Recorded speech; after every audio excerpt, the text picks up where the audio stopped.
The assassin.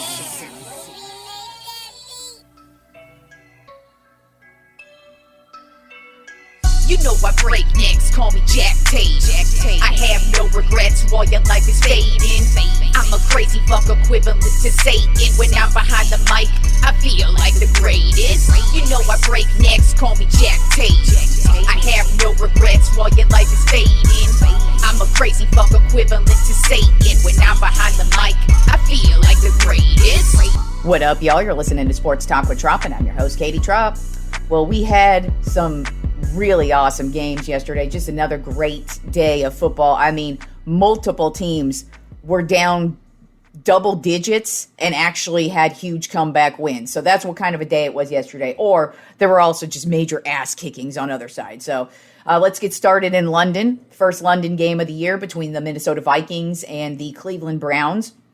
This one actually ended up being a lot closer than expected. The Vikings got the win 21-17, but the Browns actually had the lead the majority of this game. They really just made it a difficult game for the Vikings. I'm not really sure what was going on with the Vikings. Offensively, they looked really lost to start the game.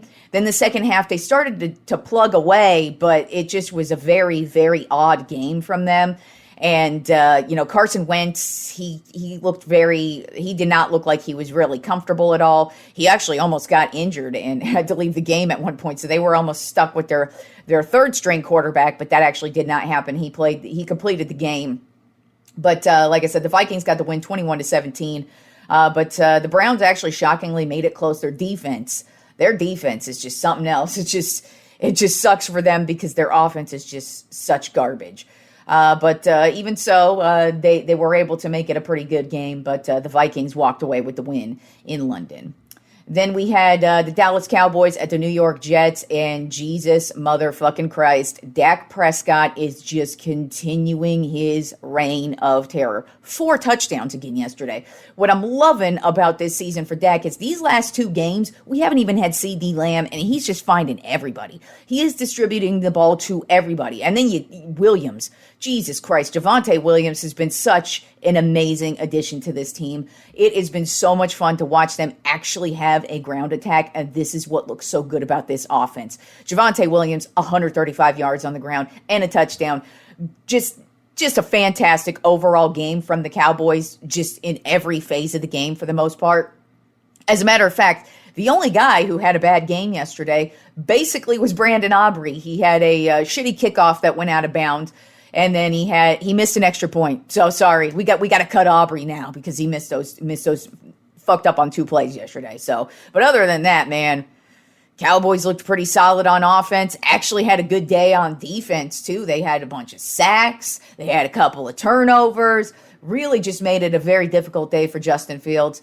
But overall, very good game from the Cowboys. They got the win 37-22. 16 of those points came in the second half. Actually, 19 of those points came in the second half. 16 in the fourth quarter for the Jets because at that point it was garbage time. So they really didn't even get that many points. It was pretty much they had 3 points for a really, really long time, and it was just the Cowboys just continuously scoring up and down this field, and it was a fantastic game to watch as a Cowboys fan.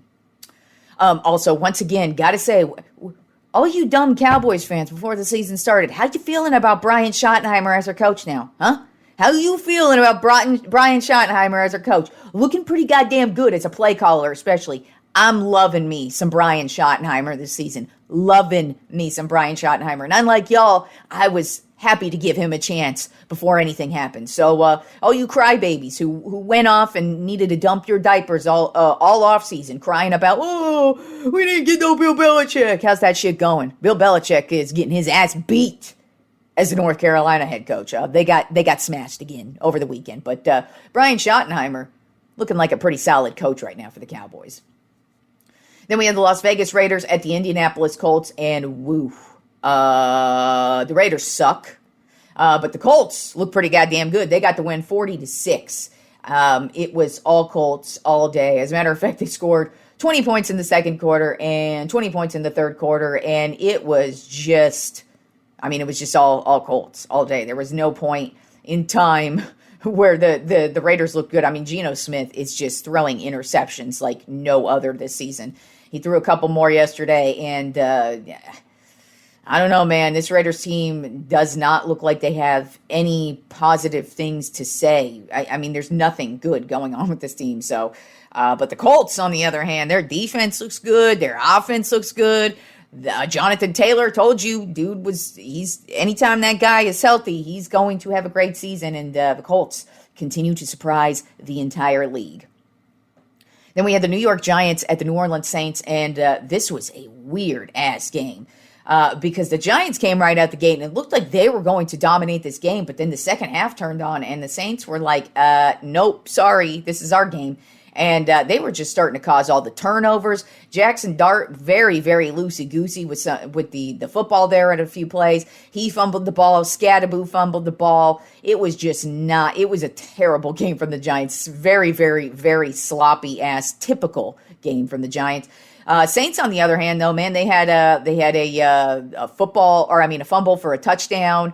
Rashid Shaheed had a huge game, 114 yards, a touchdown. Spencer Rattler, solid game, 21 for 31, 225 yards and a touchdown. So the Saints get their first win of the season. I'm sure they were very happy about that. But, man, the Giants, I'm glad they enjoyed their fleeting feelings of Jackson Dart last week because he looked like Jackson Fart this week. Then we had the Denver Broncos at the Philadelphia Eagles.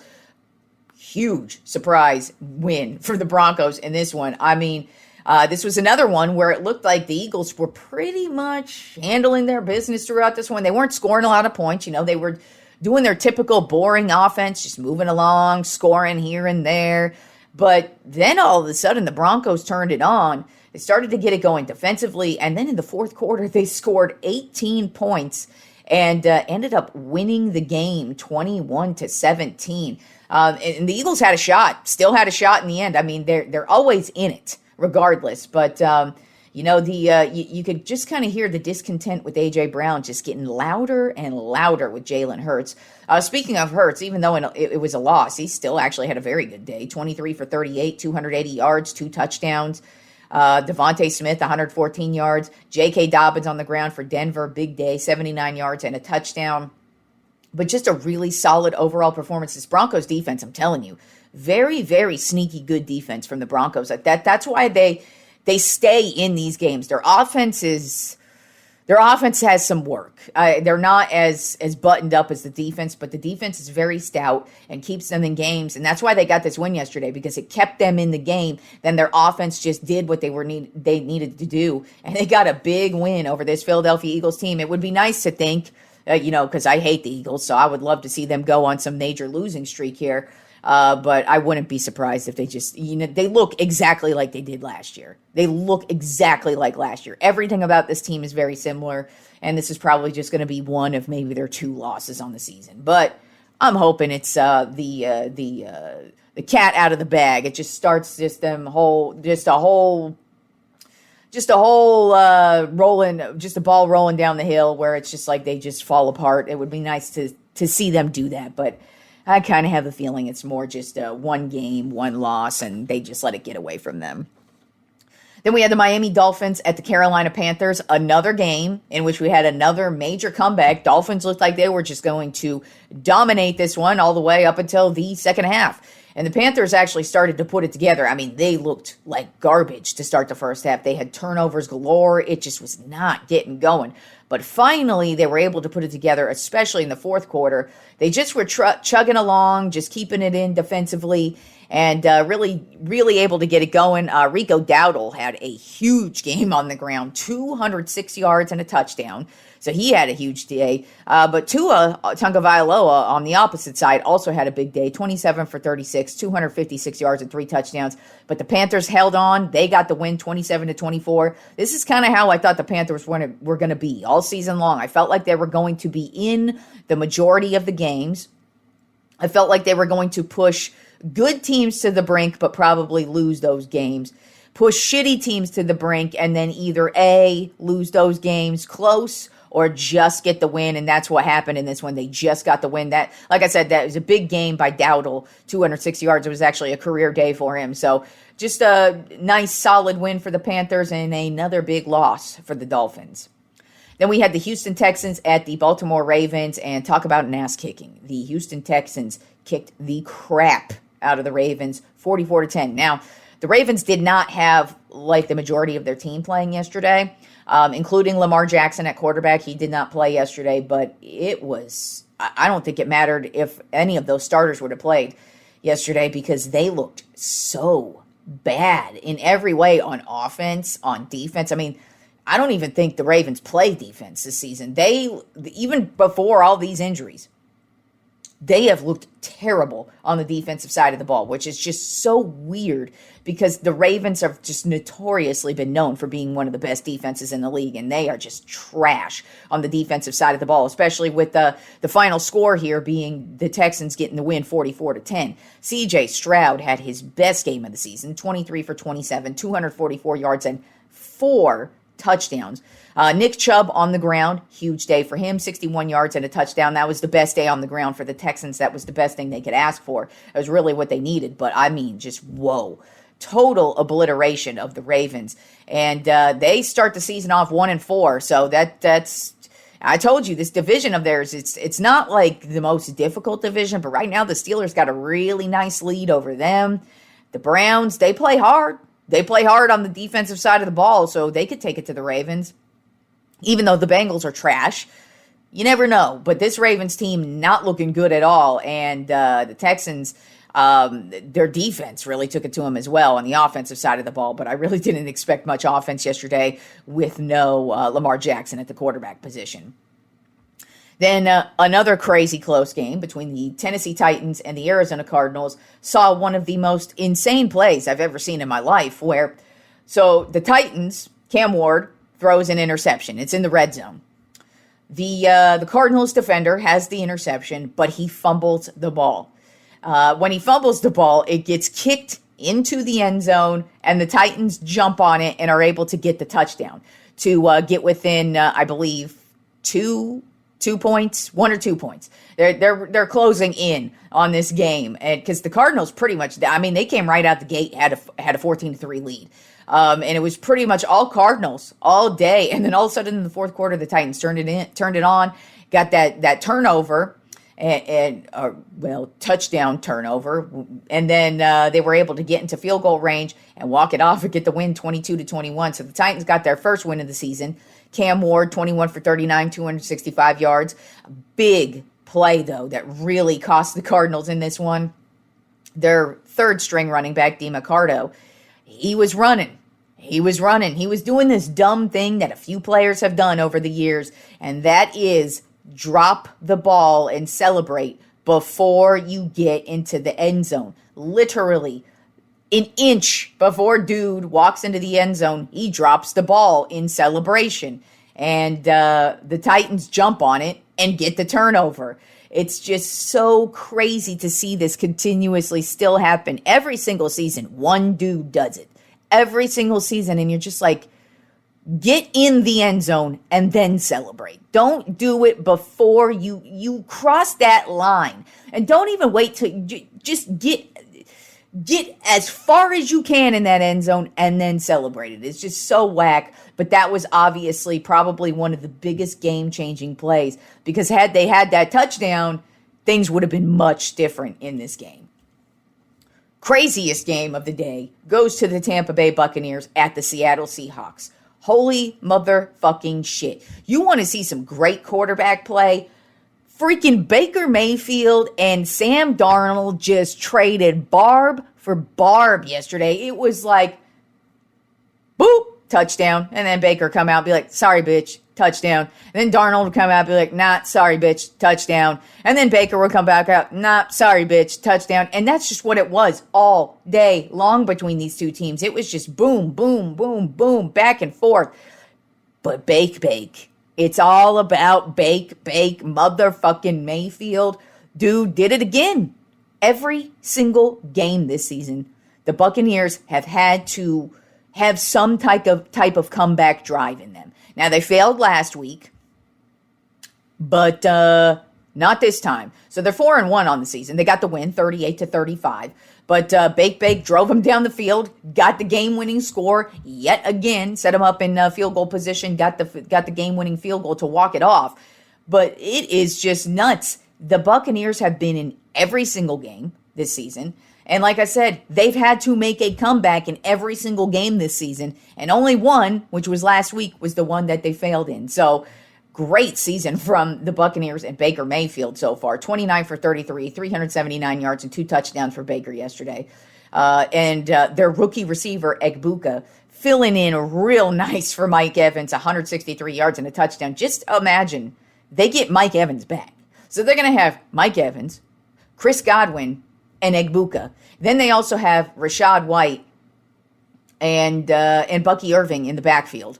And then you got Baker Mayfield. Jesus Christ. And their offensive line was just rotating yesterday. Like, I think 3-4 of their guys injured. Just, it is crazy to see what the hell Baker Mayfield is doing here in Tampa. And like I said, every single game for this team so far, they've had to make a comeback. And 4 out of the 5 times, they have done it.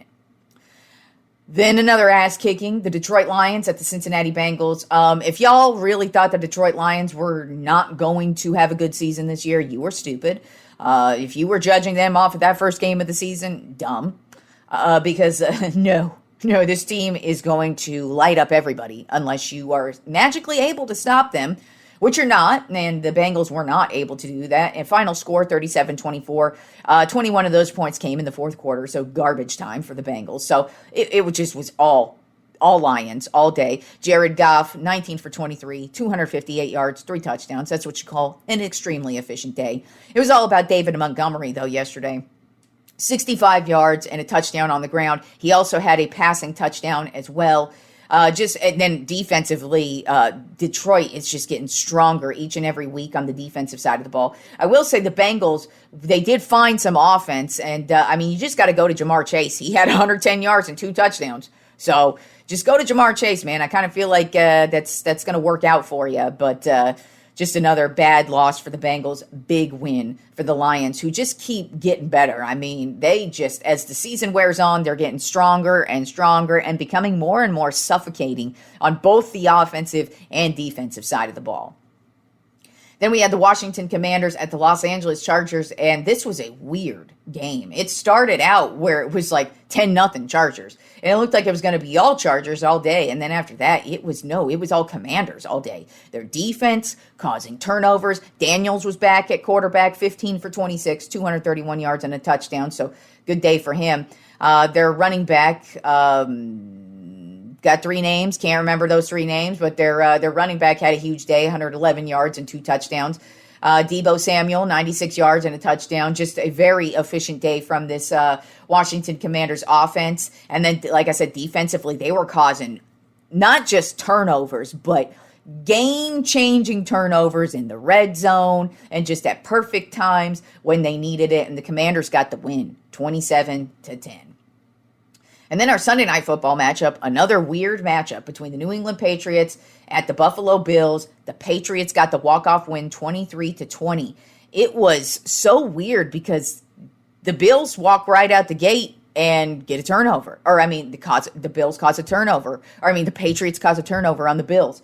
And it just looks weird. And you're like, maybe this is just the start of it. No, that was the start of the night for the Bills. It was a very weird, shaky, awkward night from the Bills. Now, I don't think this is anything to be worried about. I just kind of feel like it was one of those where they weren't really expecting what the Patriots were going to give them. Divisional matchup as well. Those are always a big deal. No matter how shitty the team is, you always got to step it up for a division matchup. And the Patriots absolutely did that in this one.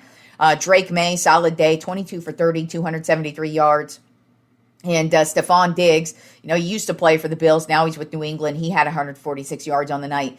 But really just a solid day from the Patriots. But it was really just all defense for the most part all night. Both teams really didn't actually start scoring until like the fourth quarter.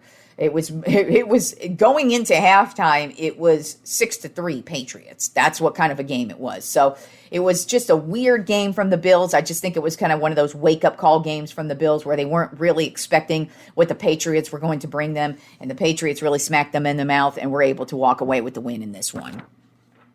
All right, so in tonight's matchup, we have the Kansas City Chiefs at the Jacksonville Jaguars. Right now, the Chiefs are a 3.5-point favorite. I was close to picking Jacksonville in this one. It's just, I don't know if I trust them to get 2 solid wins in a row. I mean, technically, they have had 3 wins in a row, but they beat the Niners last week. I don't think a lot of people other than me were expecting them to do that. And I really was super close to leaning towards the Jags in this one. I do think the Jags are going to make things difficult for the Chiefs on the offensive side of the ball.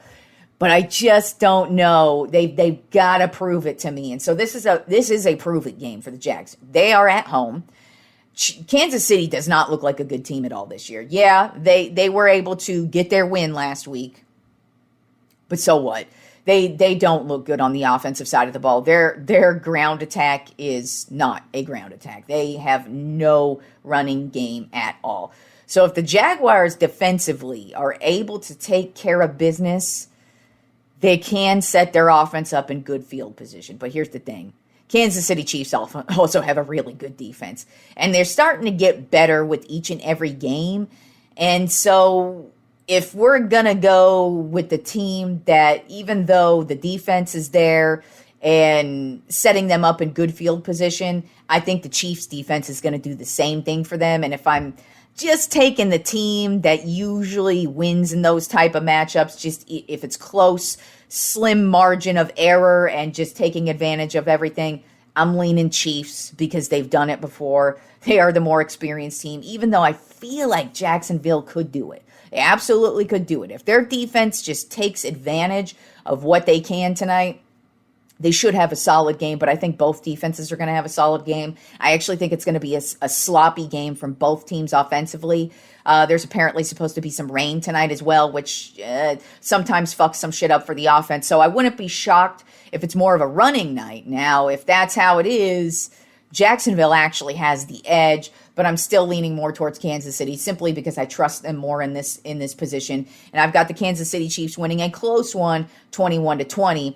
And Simon Ruvalcaba, he has the Jacksonville Jaguars in the close one, 22-20. And in our head-to-head matchup, I went 6-7 this week. He went 7-6. So he could tie it up tonight if the Jaguars win. So that is our matchup for Monday Night Football. Now, we had some great baseball games in the NLDS and the ALDS this weekend. So let's get right into that. Game 1 in the NLDS between the Milwaukee Brewers and the Chicago Cubs was all Milwaukee. They got the win 9-3. They had 6 runs in the first inning and 3 runs in the second inning, and it was just suffocating offense. The Cubs were never able to get it going. And the Brewers took game 1. They have a 1-0 lead right now going into game 2 tonight, Monday night. So we'll see what happens throughout the rest of the week with the baseball playoffs and that NLDS matchup. But right now, the Brewers hold the lead 1-0 in that matchup. Then in the ALDS, Toronto versus the Yankees. Game 1, Toronto smashed the Yankees 10-1. Vlad Guerrero had a home run, 2 RBI.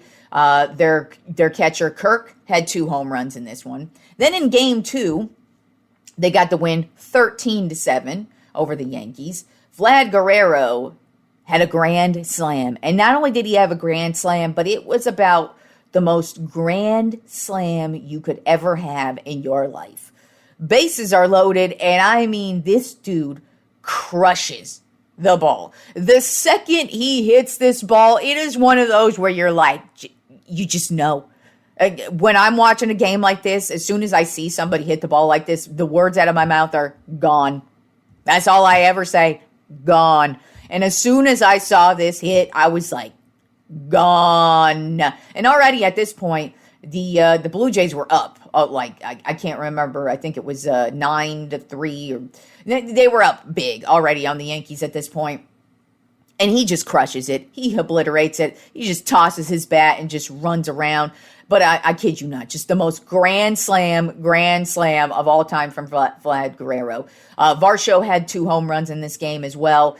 And, I mean, Yankees just getting obliterated.